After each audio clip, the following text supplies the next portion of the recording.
সবাইকে জয় যিশু। আমাদের মহান প্রেমময় পিতা প্রভু যীশু খ্রিস্টের নামে আমি আজকে সেই সময় ঈশ্বরের কাছে উপস্থিত হয়েছি। তাই আসুন আমরা ঈশ্বরকে ধন্যবাদ দিই এবং আমরা প্রার্থনা করি। আমাদের ঈশ্বর মহান, কারণ তিনি সারাদিন আমাদেরকে সুরক্ষা করেছেন, আশীর্বাদ করেছেন এবং আমাদের সঙ্গে সঙ্গে ছিলেন। তাই আসুন আমরা সেই মহান ঈশ্বরকে ধন্যবাদ দিই এবং আমরা আজকে যে বিষয়ের উপরে বাইবেল থেকে পাঠ করব তা হচ্ছে আমাদের শিশুদের জন্য, অর্থাৎ বালকদের জন্য বা বালক বালিকাদের জন্য, যারা মানে ঈশ্বরের দৃষ্টিতে সর্বশ্রেষ্ঠ। এবং সেই সমস্ত শিশু বা বাচ্চাদের জন্য আমরা আজকে প্রার্থনা করব, যারা তাদের জীবনে প্রত্যেককে আশীর্বাদের প্রয়োজন রয়েছে এবং তাদের জীবনে পড়াশোনা, তাদের প্রতিনিয়ত জীবনযাপন কেমনভাবে হওয়া উচিত, আমরা সেই বিষয়ে আমরা কিছু ঈশ্বরের বাক্য থেকে আমরা পাঠ করব এবং পিতামাতার কী দায়িত্ব কর্তব্য থাকে সেই সম্বন্ধেও আমরা ঈশ্বরের বাক্য থেকে আমরা পাঠ করব। আসুন আমি আজকে যে বাক্য পাঠ করব তা মথিলিখিত সুসমাচার তার 19 অধ্যায় 14 পদ। কিন্তু যীশু কহিলেন, শিশুদিগকে আমার নিকটে আসিতে দাও, কারণ বারণ করিও না, কেননা স্বর্গরাজ্য এই মতো লোকদেরই। অর্থাৎ প্রভু যীশু যখন তার প্রচার কার্য করছিলেন, তখন একদল শিশু সেখানে ঢোকার জন্য, মানে সেই গৃহে যেখানে প্রার্থনা হচ্ছিল সেখানে ঢোকার জন্য তারা তারা ভিড় করছিল। তখন তার শিষ্যরা তাদেরকে সরিয়ে দিচ্ছিল যে এখানে বাচ্চারা ঢুকতে পারবে না। কিন্তু প্রভু যীশু তাদেরকে বললেন যে বাচ্চাদেরকে আমার কাছে আসতে দাও, কারণ এই মতো লোক স্বর্গরাজ্যে যেতে পারবে। অর্থাৎ শিশুদেরকে দিয়ে তিনি উদাহরণ দিয়েছিলেন যে যদি স্বর্গরাজ্যে আমরা শিশুদের মতো না হই, তাহলে আমরা স্বর্গরাজ্যে যেতে পারবো। কারণ শিশু এমন এক পবিত্র, তাদের মধ্যে কোনো বড়দের মতো তাদের কোনো রাগ, অহংকার, লোভ, কামনা, বাসনা এই সমস্ত কিছু থাকে না। তারা একেবারে পবিত্র, কারণ তাদের মধ্যে সেই সমস্ত কিছু জন্মায়নি। তাই আমরা দেখি যে আমাদের স্বর্গরাজ্যে ঈশ্বরও চান যে আমাদিগকে সেই রূপ হতে হবে। আমরা আজকে দেখি, আমি আরেকটি পদ আপনাদেরকে পাঠ করি যে শিশুদেরকে আমরা কিভাবে শিক্ষা দিতে পারি সেই বিষয়ে দেখি। দ্বিতীয় বিবরণ তার 6 অধ্যায় 6 এবং 7 পদ। আর এই সকল কথা আমি অদ্য তোমাকে আজ্ঞা করি, তাহা তোমার হৃদয়ে থাকুক। আর তোমরা প্রত্যেকে আপন আপন সন্তানগণকে এই সকল যত্নপূর্বক শিক্ষা দিবে এবং গৃহে বসিবার কিংবা পথে চলিবার সময়ে এবং শয়ন কিংবা গাত্রোত্থানকালে এই সমস্ত বিষয়ে কথোপকথন করিবে। অর্থাৎ শিশুকে ছোট থেকে যে অভ্যাস বা যে শিক্ষা আমরা দেব পিতামাতা হিসেবে, সেই অভ্যাস বা সেই শিক্ষা তারা নিয়ে চলবে। তাই আমাদের মহান ঈশ্বর প্রভু যিশুর ইচ্ছাতে আমরা যে সন্তান পেয়ে থাকি বা আমরা যে পরিবার পেয়ে থাকি, সেই পরিবারকে আমরা ঈশ্বরের মহিমাতে, ঈশ্বরের গৌরবে আমরা যেন বৃদ্ধি করতে থাকি। বিশেষ করে আমাদের শিশুদেরকে, যারা ছোট ছোট বাচ্চা, যারা সবে শুরু করেছে পড়াশোনা, কথা বলা, সেই সমস্ত বাচ্চাদেরকে কি বলা হচ্ছে যে আমরা প্রতিনিয়ত তাদেরকে ঈশ্বরের কথা বলা বা ঈশ্বরের কথা তাদেরকে শেখানো যা আমরা করি, কারণ সেটা তার হৃদয়ে থাকবে। আমরা কখন করতে পারি তাদেরকে যত্ন, গৃহে যখন আমরা বসেছি একসাথে, যখন আমরা ঘুমোতে যাই, যখন রাস্তায় চলি বা এই রকম সকালে উঠে, এই সমস্ত সময়ে আমরা কি শিশুদেরকে ঈশ্বরের কথা আমরা বলতে পারি, ঈশ্বরের বাক্য তাদের মধ্যে আমরা স্থাপন করতে পারি। কারণ শিশুরা শিশুকালে যেটা শিক্ষা লাভ করে সেটা তাদের সমস্ত জীবনে তাদেরকে শিক্ষা দেয়। তাই আমরাও যেন আমাদের শিশুদেরকে আমরা সেই মতো শিক্ষা আমরা দিতে পারি। তাই ঈশ্বরের বাক্যের উপরে ভিত্তি করে আমরা সেভাবে করি। আমরা হিতোপদেশ তার 22 অধ্যায় 6 পদে দেখি যে বালককে তাহার গন্তব্য পথানুরূপ শিক্ষা দাও, সে প্রাচীন হইলেও তাহা ছাড়িবে না। অর্থাৎ একটা বালককে যেভাবে শিক্ষা দিতে হয়, কারণ তাকে তার জীবনের শুরু এখন এবং সেই মতো তাকে বৃদ্ধ পর্যন্ত তাকে চলতে হবে, এবং সেই বালক বয়সের যে শিক্ষা তার মধ্যে আমরা দেব, তাকে স্থাপন করব, সেই শিক্ষা কিন্তু সে সারা জীবন বয়ে নিয়ে বেড়াবে।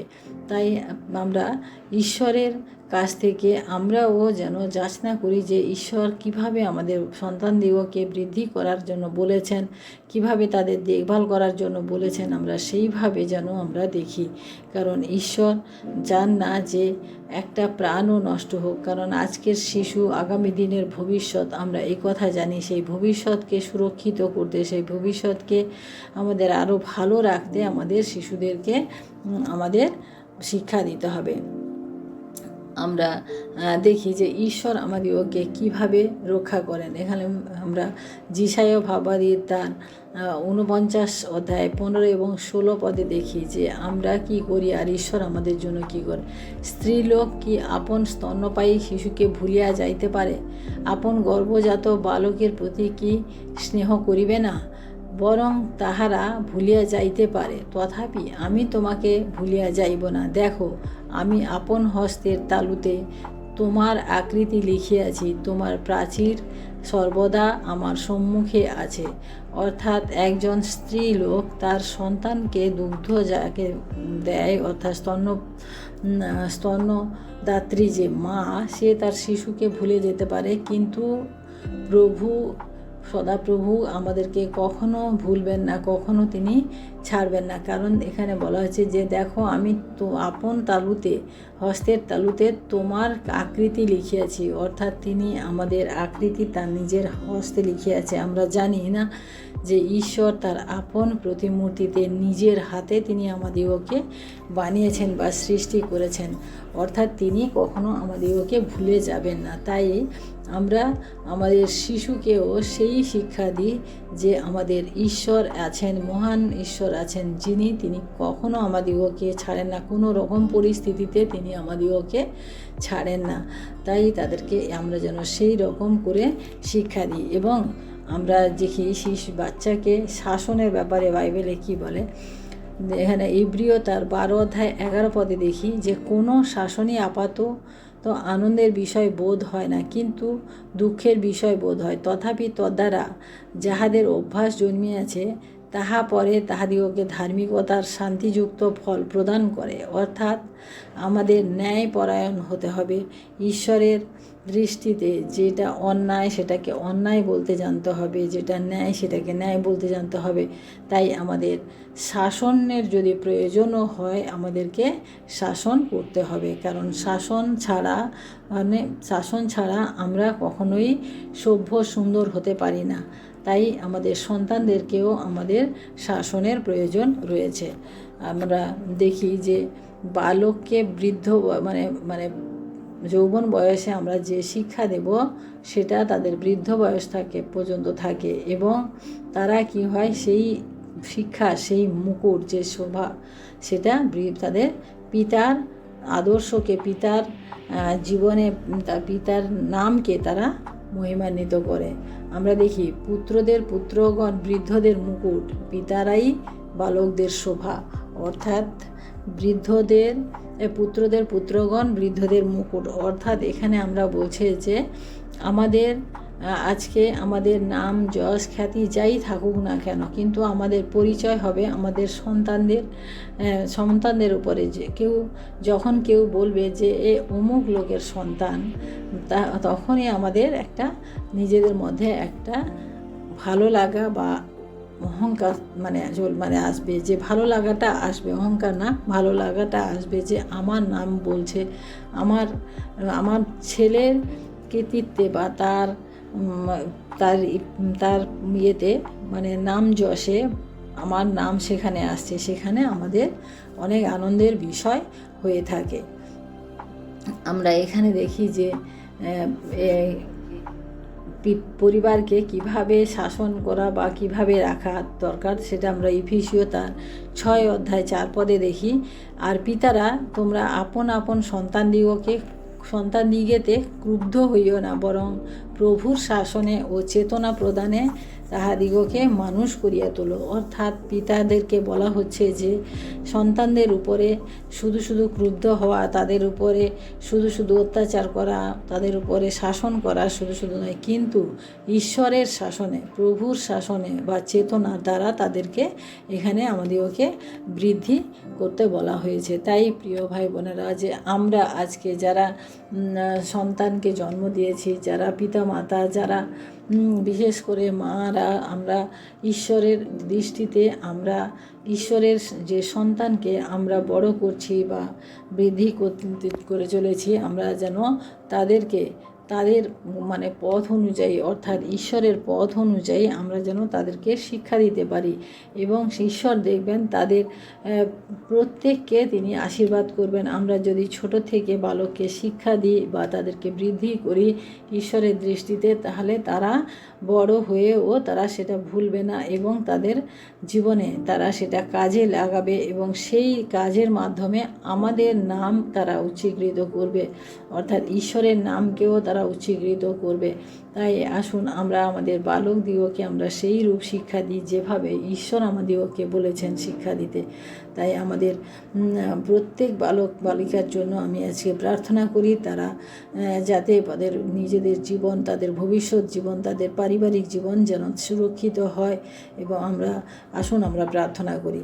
Hallelujah, hallelujah, hallelujah. মহান প্রেমময় পিতা, তোমার মহানামে ধন্যবাদ প্রশংসা করি প্রভু। আজকের এই সুন্দর সময় আরেকটিবার প্রভু আমরা তোমার বাক্য নিয়ে আলোচনা করতে পেরেছি প্রভু, তাই তোমায় ধন্যবাদ করি প্রভু। বিশেষ করে প্রার্থনা করি প্রভু সেই সমস্ত শিশুদের জন্য যারা প্রভু এখন পড়াশোনায় রয়েছে, তাদের পড়াশোনার জীবন, তাদের আত্মিক জীবন, তাদের শারীরিক জীবন, সমস্ত কিছু তুমি বৃদ্ধি করো প্রভু। কারণ আমরা জানি প্রভু জগতে নানান সমস্যা, নানান সংকটের মুখে রয়েছে, কিন্তু প্রভু এই সমস্ত বাচ্চারা, বালক বালিকারা প্রভু যদি তোমার ইচ্ছাতে, তোমার বাক্যে তারা যদি বৃদ্ধি পায় প্রভু, তাহলে প্রভু তাদেরকে শয়তান কোনোভাবে তাদেরকে স্পর্শও করতে পারবে না। তাই তোমার কাছে বিনতি প্রার্থনা করি প্রভু, প্রত্যেক খ্রিস্টীয় ভাই বোনদের সন্তান সন্ততিদেরকে প্রভু গো আমি তোমার চরণে রাখি প্রভু।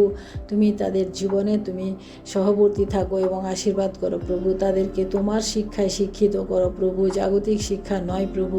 কারণ জগৎ যা শিক্ষা দেয় তা পতনের দিকে নিয়ে যায়, কিন্তু তুমি যে শিক্ষা দাও প্রভু তা স্বর্গের দিকে নিয়ে যায়। তাই তোমার কাছে বিনতি প্রার্থনা করি প্রভু, আজকে প্রত্যেক শিশুরা প্রভু গো তোমার শিক্ষায় শিক্ষিত হোক এবং তারা প্রত্যেকে শারীরিকভাবে সুস্থ থাকুক প্রভু। এবং তাদের পড়াশোনা, তাদের পরীক্ষা, তাদের যা কিছু রয়েছে, তাদের জীবনের সমস্ত অ্যাক্টিভিটি, খেলাধুলা যা কিছু রয়েছে প্রভু গো তুমি সুরক্ষা করো, আশীর্বাদ করো প্রভু। এবং তাদের প্রত্যেকের মা বাবাকেও তুমি আশীর্বাদ করো, যাতে তারা তোমার ভয়েতে তাদের সন্তানদেরকে বৃদ্ধি করতে পারে, তাদের সন্তানদেরকে বড় করতে পারে এবং সেই সুশিক্ষা দেয় যে শিক্ষা তুমি দিয়েছো প্রভু। জগতের শিক্ষা নয়, জগতের লালসা নয়, কিন্তু তোমারই শিক্ষা যেন দিতে পারে, তাদেরকে সন্তুষ্টভাবে জীবনযাপন করতে যেন শেখায় প্রভু। আমরা জানি প্রভু অনেকের অনেক টাকা পয়সা, অনেক সম্পদ রয়েছে, সন্তানদেরকে নানান বিলাসিতার মধ্যে জীবনযাপন করার জন্য আমরা উৎসাহিত করি, কিন্তু প্রভু আমরা যেন তোমার দৃষ্টিতে তোমার ভয়ে জীবনযাপন করাতে শিখি। কারণ আজকে যদি সে ঠিক সময় মতো সে যদি তোমার শিক্ষা না পায়, মানুষজন তৈরি না হয়, তাহলে আগামী দিনে তার জীবনে নানান রকম সমস্যা, নানান রকম সংকট চলে আসবে। তাই তোমার কাছে বিনতি প্রার্থনা করি, প্রত্যেক মা বাবাকে তোমার চরণে রাখি প্রভু। তারা যেন তাদের শিশুদেরকে, সন্তানদেরকে সুশিক্ষা দেয়, যে শিক্ষা তুমি দিতে বলেছ। আমরা যেন প্রভু আমাদের সন্তানদের সাথে কথোপকথনের সময়, আমাদের সন্তানদের সাথে রাস্তা চলার সময়, আমাদের সন্তানদের সাথে ঘুমানোর সময় আমরা যেন তোমার বাক্য বা তোমার শিক্ষা আমরা দিতে পারি প্রভু।